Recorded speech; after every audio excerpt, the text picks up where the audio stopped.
You know, whenever God has his way, it's wonderful, isn't it? I'll tell you one thing. I don't know about you, but I don't like to come to church without God. So if you left God at the back door, please get up, go get him. Okay, that's all that matters.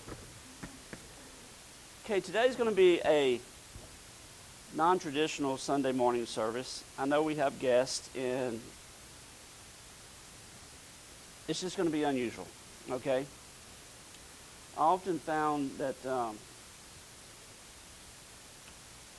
I would do things a little different than God would sometimes. But it never fails. If I do that, I'm going to mess up, and God's not going to get his point across. So I've decided a long time ago, just give in, let God take control. So what I'm going to do is I've got 4 bills here, and I'm going to pass 2 on this side and 2 on the other side.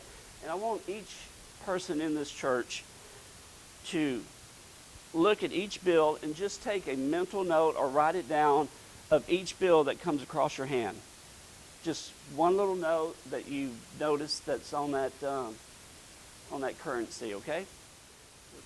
And I don't know about you, but Brother Clifford, you've been at the hospital in the middle of the night, early mornings, and you've seen how people react in stressful situations and stuff like that. But you get these 2 women together, it was nothing I've seen before.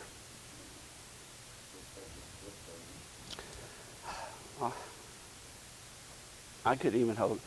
I passed the nurse in the hall after she had brought Angie's husband into the room, and she she was singing. What was the song? Yeah, it was kind of funny. And then I get to the room, and these 2 girls are in the hall, just giggling like high school girls. It's not what I was expecting. Oh, I get it back. Y'all don't need it, huh? Okay.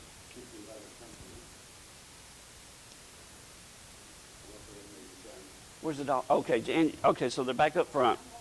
Okay, I got you. Let's talk about currency. Okay, let's talk about the dollar bill first. I want to give you some background on the dollar bill. Okay, the dollar bill costs 5.5 cents to produce. It's worth $1, but it costs 5.5 cents to produce. Have you ever seen a dollar bill that's torn, and then you tape it back together? You no longer have to do that. If there's more than half the dollar bill left, all right, and this has happened to me. I've thrown several currencies away because it's been torn, a quarter, only if you have half of it, you can redeem it back for a new bill. So don't throw your money away, okay? So if you get a dollar bill that's torn, and you still have at least half of it, you can bring it back to the bank and they will give you a new one. All right? I did not know that. The dollar bill is the only bill that has not been redesigned in the past decade. Our current dollar bill has remained unchanged since 1963. Did you know that the dollar bill is made of 75% cotton and 25% linen? It helps to stay strong even after being wet and being folded countless times, much more than an average piece of paper. However, according to the Federal Reserve, the U.S. dollar is only in circulation for 6 years. All right, can anybody tell me how old the dollar bill that touched your hand was? Don't look, Angie. No, maybe not. I mean, common sense will tell you. No. No. I look at them and I pull them if they're old. I can tell you what it's worth after taxes. About 35 cents. Absolutely. But Angie, what's the date on it?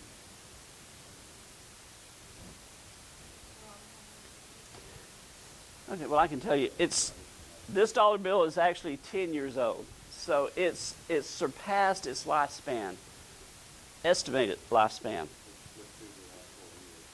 Yes. So, as you may think, the dollar bill is still worth something today. Not as much as it used to, but it's still worth something. You can tear it, you can bend it, you can fold it, and guess what? It's still worth something. Now let's go to the $5 bill. What did you notice about the $5 bill? Everybody notices this one, but it's mainly Abraham Lincoln. Is that what y'all notice? Anyone notice anything else about the $5 bill? You remember the serial number? Okay.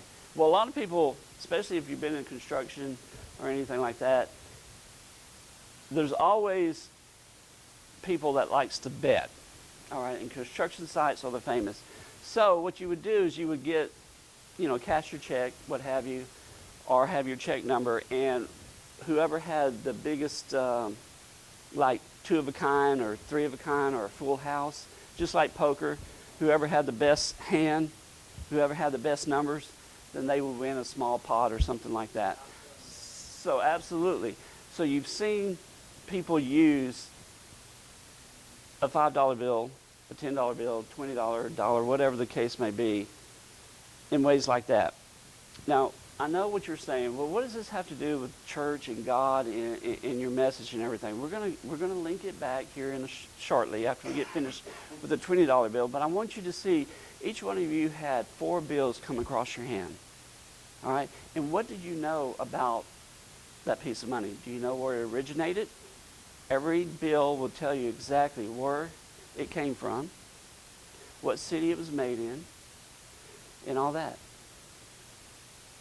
It'll tell you how old it's been in. And you can even go to a website and you can trace where that dollar bill or that $5 bill or that currency has been. And if you can't find it, you can start it. You can log in and you can say, hey, that dollar bill, if you go into that website today, you will notice that it is in Silsbee, Texas today. Wow, is the government controlled? No, I'm just telling you. You can do that. All right. We've all heard the saying, money is the root of all evil. It can be, but not necessarily. Yeah. I mean, I've heard it all my life. Brother Clifford, I'm sure you've heard it all your life, and most of y'all have heard it. But let me just tell you, in 1914, the $5 bill, Lincoln was put on it. Lincoln was not the original $5 portrait on the $5 bill. It also, as you can see on the back side, it gives the Lincoln Monument. Now there are, let me see, I want to get this right. There are 48 states engraved in the memorial. However, on the $5 bill, only 26 states appear on the note. Please look it up. Check my facts and everything. So now we're going to go to the $10 bill. Now this is a bill that is very popular, but could anyone tell me whose picture's on the front? Mr. Hamilton.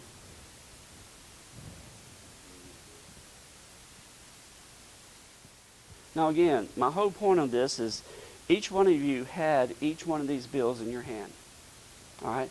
I only asked you to just make a mental note of one thing. But what was most important? Was it the fact that you had $1, which didn't really mean that much?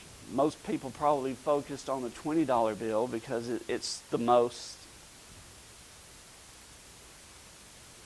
popular also, but it's the most money. And isn't it ironic that, especially in a Christian life, whatever appears to be most valuable to us, that's what we focus on? But you've got to learn the little details of everybody and everything. It's not only good enough to have it in your hand and to hold it, but you need to learn it. Now, I know we're talking about money here, and I'm just using currency as an example of how frequent we have people come across our lives. We have them in front of us. We hold them in our hands. We talk to them. But how much do you know about them? Now, these are very popular currencies. We have them every day, every week, and everything like that. We use it every day. We use it every week. But do you know the history of it? Do you know how it was made? Why it was made? What was the purpose of it? No, all we do is we see a $20 bill and we know it's worth $20. We can go up there and probably right now we can only buy a dozen eggs and a loaf of bread. We know what we can get with a $20 bill. We know what we can get with a $1 bill, which is usually, what, not even a pack of gum? It has. It has. But what I want you to focus on is things are always coming across your hands, your life, and we don't appreciate it. $1, you know what, we love to give $1 tip. But do you like to give a $20 tip or a $50 tip? And God forbid if you ever gave a $100 tip. It never fails. During Christmas time, I always like to either go to IHOP or the Waffle House or somewhere, because let's just face it, they don't make that much money. All right? And Christmas time is a big stressful time for them. And I always like to go in there, and I like to go in there with either my wife or a friend, and we just try to see who can tip each waitress the most. And you never get the best service until you give them a $50 tip or a $100 tip. And they will remember you every time you come in the rest of that year. But so many times we get a $1 bill, we get a $5 bill, we get a $10 bill, and we know absolutely nothing about them. If we want true revival, if we want true to God's Word, we've got to start knowing what's given to us. We can't just get it and spend it. All right? You've got to get it. You've got to study it. You've got to learn about it. You've got to learn the history. All right? Yes, I was torn. Someone put a piece of tape on me. But instead of exchanging me for a new one, what did they do? Yes. Yes. There are people out there that are broken. Okay? And because they don't seem very valuable to us, we kind of overlook them. But as Christians, we can't do that. But yet we do it. We've got to take every dollar bill out there. We've got to take every $5, every 10, every 20, and we've got to put value to it, because God created that person. I know we're talking about money, but translate it into a soul, a person. Okay? I mean, if you look across your life, especially take today, for instance. We're going to leave this building. Some of us are going to go out to eat. Some of us are going to go eat with our families. But we're going to go and spend some time with people. And how many people are you going to treat like a $1 bill? And how many people are you going to treat like a $100 bill? Well, Brother Rob, I can't get much for $1, but I can get a lot with 100. When I say put value on people, I'm not talking about something that's worth $1 or worth 100. We're talking about souls. We're talking about people that are going to go to heaven or going to hell. Okay? I mean, it's that simple. All right? But yet we just treat people like currency. It's good, but it's made to be spent. It's made to hold and get rid of. What if God treated us like that? What if God treated us like a $1 bill? What kind of life would that be? I'm so glad that God doesn't. But if you look at a $20 or a $10 bill, you'll notice that when you hold it and you kind of turn it a little bit, it goes from a copper color on the bottom right-hand side to a green color. And if you realize this is what God's working, when God gets us, we're like a copper. You know? But all he does is he gets us in his hands and he just turns us just a little bit and we change colors. I know that doesn't mean very much to you, but it means a lot to me because I realize on my own, if I just stay still, I'm just a boring copper color, not much to it. But once I'm in God's hand and he moves me around and starts circulating me, I change colors. All right? It really is. It's maybe it doesn't mean as much to you as it does to me, but I just noticed that in my life, as long as I'm doing things on my own, I'm not going very far. But once I'm in God's hand,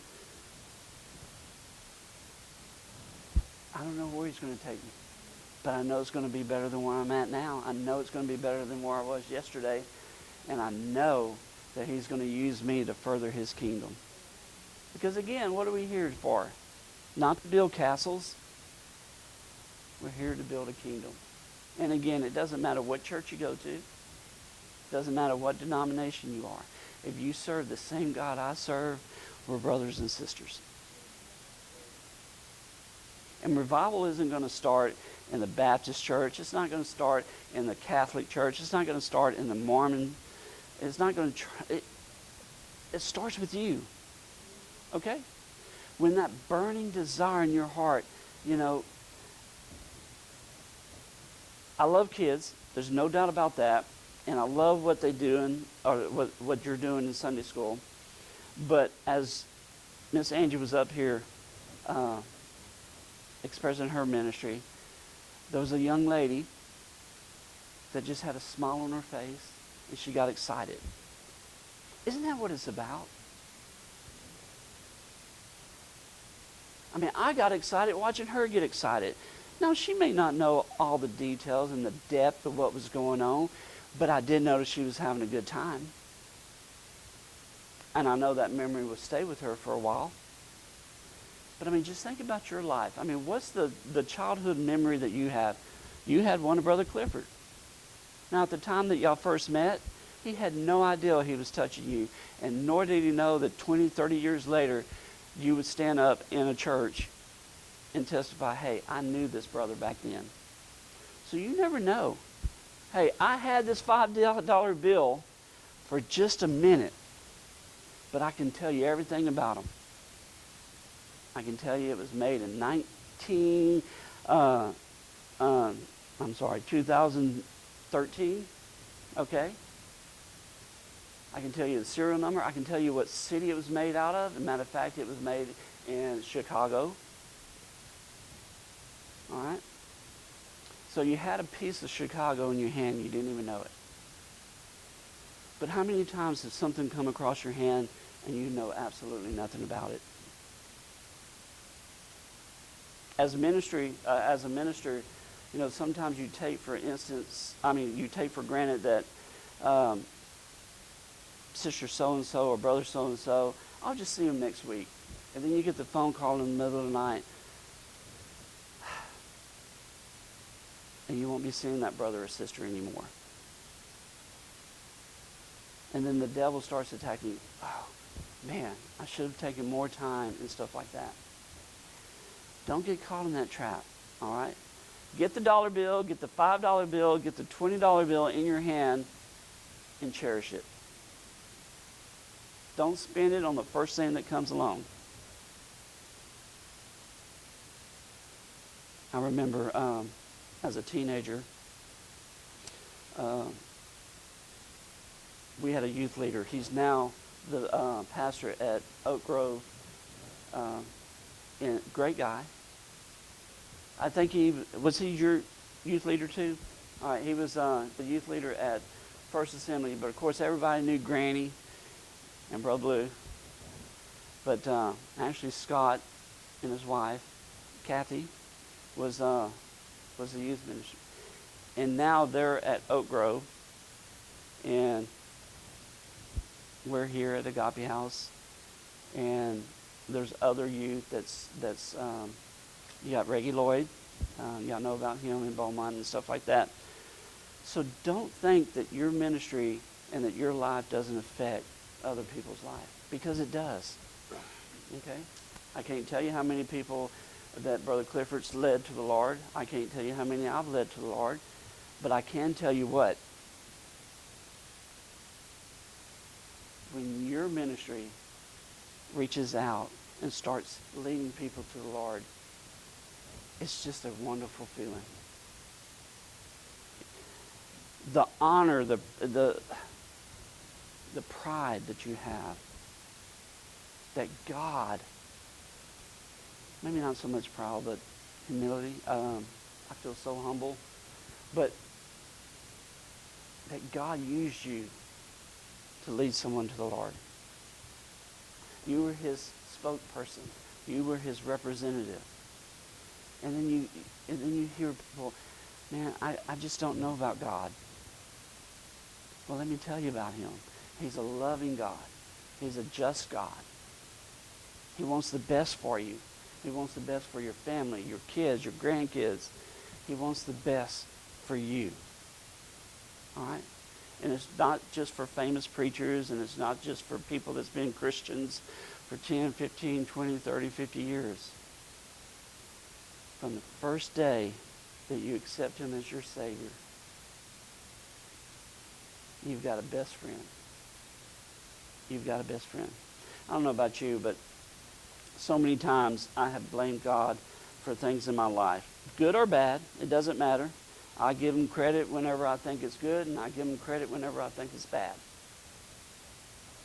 Hey, and if you're truthful, you do too. All right? And if you're not, I'm sorry. I am. But what I've learned about God, I may be a $1 bill in your eyes, but in his eyes, I'm all. I am. I'm $1 million. I'm $1 billion. I'm $1 trillion. It doesn't matter. My life is value to him. He created me. He created me for a purpose to further his kingdom. And let me give you a little hint. So are you. So don't ever let a preacher, don't ever let anyone tell you you're not worth something, because you're worth everything in God's eyes. All right? Well, why am I always sick? Why am I always financially challenged? Well, quit asking me and get with God.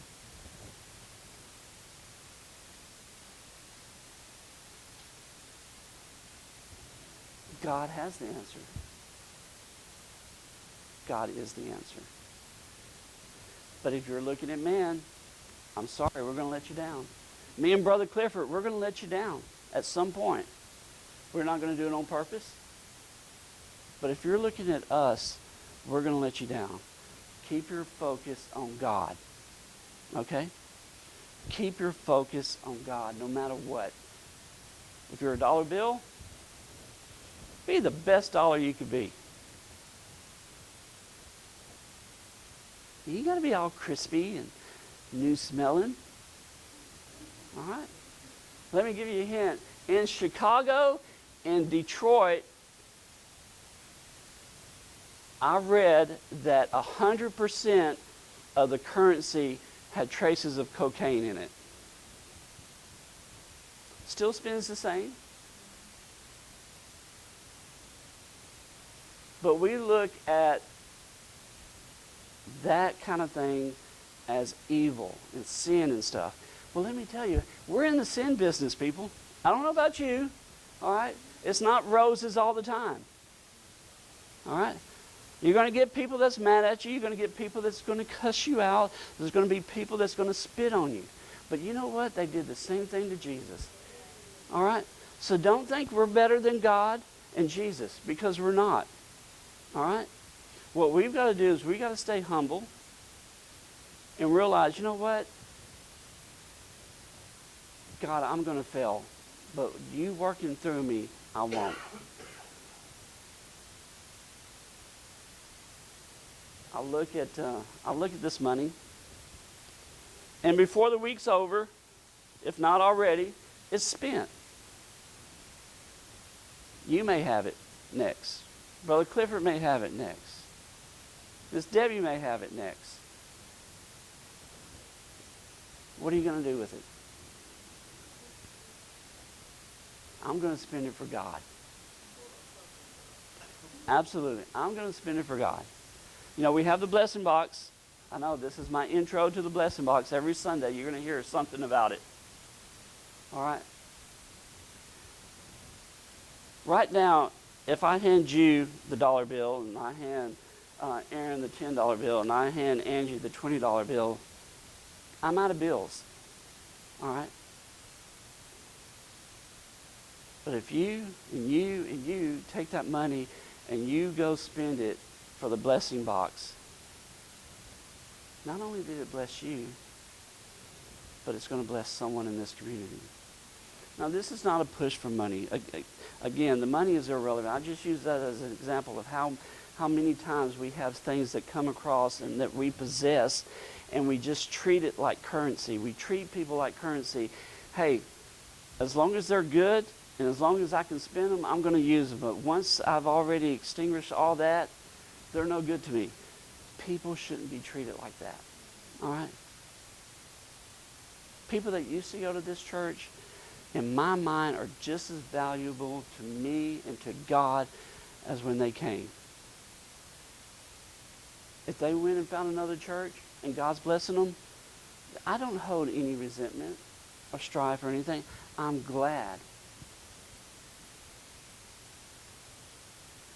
But you know what? It wasn't the Agape house. It wasn't Faith Tabernacle. It wasn't Brother Clifford. It wasn't my dad. It wasn't any particular minister in this church. It was God. And we've got to quit being so arrogant as to think that we're the ones that are saving people. We're the ones that are making the difference. If we get us out of the way and let God control our lives, my God, can you imagine the revival that will turn out? The people that will get saved. The churches, instead of worrying about who's going to swing over to their church and who's going to get their tithes and stuff, we'll actually worry about, you know what? We need to make that family stronger. We need to get people saved. And it doesn't matter if it's through Assembly of God or First Baptist. We need to get kids back on the moral straights. We need to get parents to realize, you know what? It's not the responsibility of the teacher. It's not the responsibility of the youth leader. It's my responsibility to raise my kids in a godly manner. It's my responsibility to be the head of my house. It is my responsibility to make sure that my kids, my spouse, knows everything that God wants them to know. And I won't go to sleep until they do. I won't stop praying. And then you know what? Once I get my house in order, guess what? I'm staying in an agreement with someone else so that they get their house in order. Because people aren't currency. People are people. People are worth something. They're worth everything. And we should treat people as though they are worth everything. No one is worth a price tag. I know I beat this horse to death, but I need you to realize that God's depending on us to make people feel they have value. As being a youth leader and not only ministering, but suicide. Most kids commit suicide because they feel unloved. That's an easy fix. But then as they get older, then more problems occur, and then people start feeling trapped, and people feel like there's no way out, so they end their lives.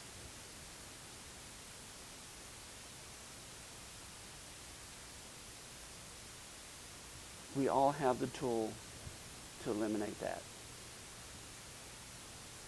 We serve a God that makes me feel loved and me feel like there's always a way of escape. Is it easy? No.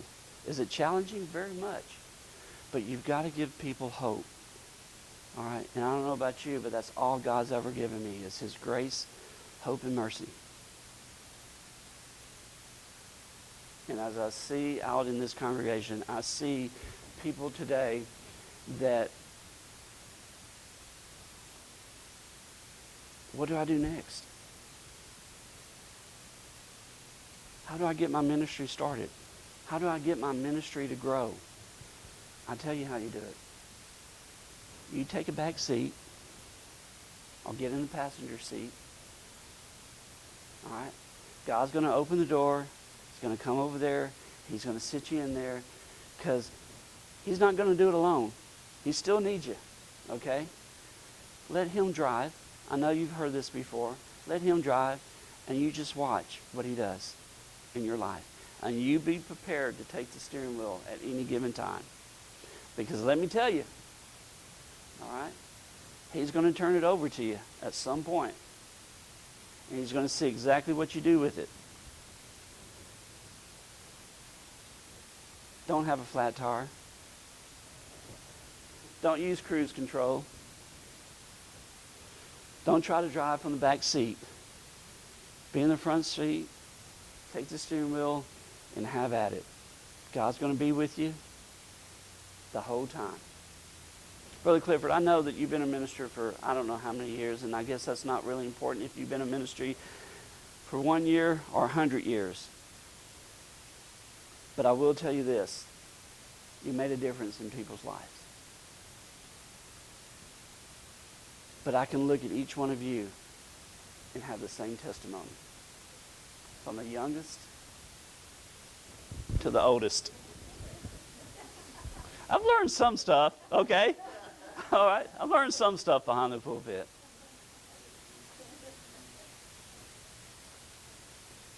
But I wouldn't trade anything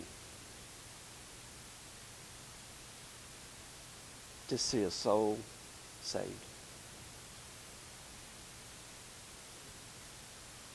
I mean, isn't that just wonderful? Someone that is just, I mean, if we can see it, we can see a hell where people are burning and suffering, and it's eternal. And if you cut that in half, then you can also see a place of love and endless fun and enjoyment and praising and just an awesome life. And someone chooses that life other than spending eternity in hell. All right, now I'm just rattling on. I'm just going to shut up because guess what? We've got to get to dinner. We've got to get Brother Clifford out of here so he can take his beautiful wife to lunch. But let me leave you with this. Treat people like you want to be treated. We've all heard that. But honestly, let that sink in. All right? And guess what? You first got to realize that you're worth something. Because if you don't feel you're worth anything, the person you're going to minister, they're not going to feel it either. So you go in there with the boldness that God's given you, the worth that God has given you, and you run with that. Because their soul is just as important as your soul. And please, keep the children. I wouldn't want to be a kid right now. No way. Audrey, I wouldn't even want to be your age.